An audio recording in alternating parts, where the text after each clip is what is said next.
As the American Civil War was coming to an end, along the Mississippi River, a side-wheeled steamship was returning north with hundreds of prisoners of war eager to reunite with their families.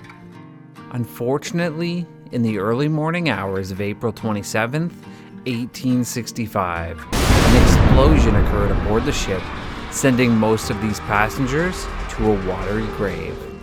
On this episode of Never Stop Learning, we will be taking a look at the worst maritime disaster to ever occur within the United States, the sinking of the Sultana. The Sultana was a wooden-hulled steamboat built for commercial use on the western rivers of the United States. It was constructed in 1863 in Cincinnati, Ohio, by the John Litherbury Boatyard. The Sultana measured in at approximately 260 feet in length and had 4 decks. Steamboats during this era generally had a cruising speed of around 5 to 10 miles per hour, but the Sultana, like other boats of its time, may have been capable of higher speeds under optimal conditions. She was equipped with 2 side-mounted paddle wheels, a common feature for steamboats of that time, which were driven by steam engines. The design of the Sultana allowed her to navigate shallow and winding waters to transport passengers and cargo along rivers.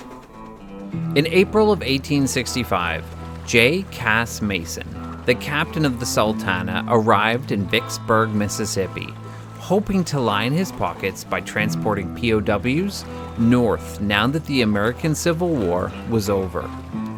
Mason was approached by Captain Reuben Hatch, the chief quartermaster at Vicksburg, with a proposal. The U.S. government would pay $2.75 per enlisted man and $8 per officer to any steamboat captain who could take a group north. Knowing that Mason needed money, Hatch suggested that he could guarantee Mason a full load of about 1,400 prisoners if Mason agreed to give him a kickback. Mason quickly agreed to Hatch's offer, hoping to make a small fortune through this deal. Before heading north, Captain Mason planned to head south to New Orleans to deliver news of President Lincoln's assassination. Once the information had been passed on, he took the ship back upriver to begin loading the POWs. Before reaching his destination, one of the ship's boilers sprung a severe leak, resulting in the ship barely limping back to Vicksburg.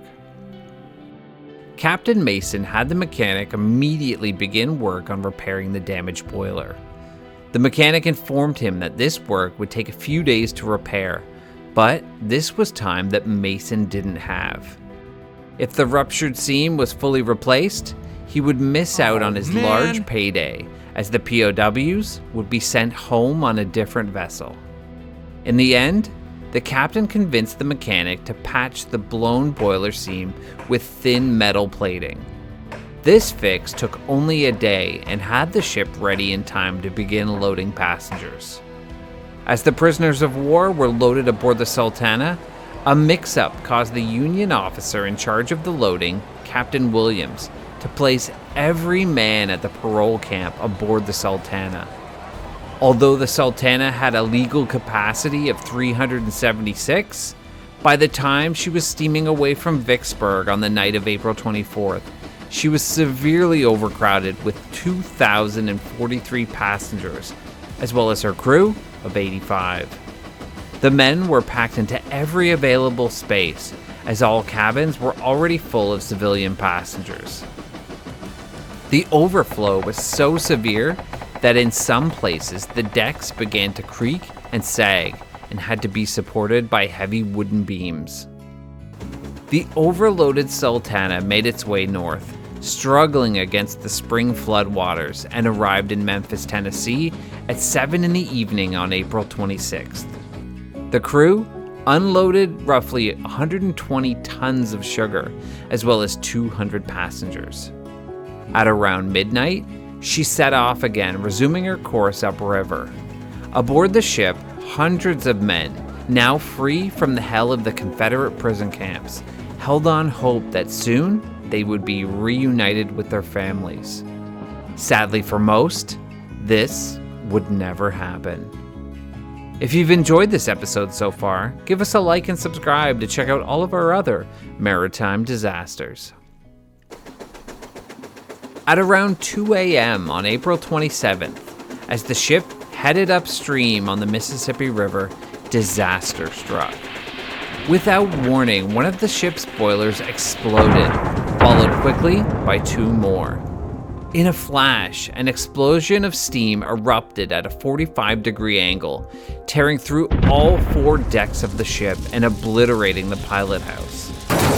The crowds of passengers in the path of the explosion were incinerated, while others on deck were sent flying into the Mississippi River.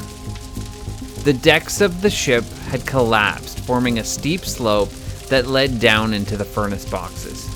The ship, which was made of timber, quickly became engulfed in flames as the fires quickly took over the ship. Anyone still on board that was able to move quickly headed towards the safety of the water. Many of the prisoners were already in a feeble state before the explosion, and once in the water, were much too weak to keep themselves afloat.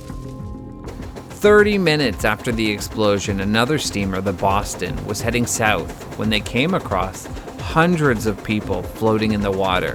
The crew of the Boston quickly got to work rescuing as many survivors as they could.